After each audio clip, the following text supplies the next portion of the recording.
মৌত কারো কাছে মিস কল দিয়ে আসে না। দুনিয়ার কোনো ব্যক্তিত্ব নাই, একজন ব্যক্তিত্ব ছিলেন, মৃত্যু যার কাছে বইলা আসতে হয়েছে। আল্লাহ নিজে বলছেন মালাকুল মৌতকে, বন্ধুর কাছে যাবে, অনুমতি দিলে ঢুকবে, নাইলে ঢুকবে না। অনুমতি নিয়ে বুকে হাত রাখবে, নাইলে রাখবে না। আমার বন্ধুর অনুমতি ছাড়া হাত রাখবে না বুকে। একজনই দুনিয়াতে ব্যক্তিত্ব ছিল যার কাছে অনুমতি নিয়ে আসছে, কারো কাছে আজ পর্যন্ত অনুমতি নিয়ে আসে আর আসবেও না। সত্য এটাই। এই জন্য আসেন, ওই জান্নাত, এটাই আমাদের ছোট জীবনটার উদ্দেশ্য।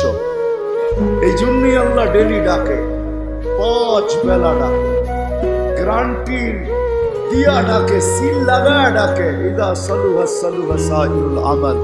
5 ওয়াক্ত নামাজ যদি এই উম্মত কমপ্লিট করে দেখাইতে পারে, তো আল্লাহ আমাদের নবীজির সাথে ওয়াদা করছেন, আমিও আপনার উম্মতের জীবনকে কমপ্লিট করে লিখে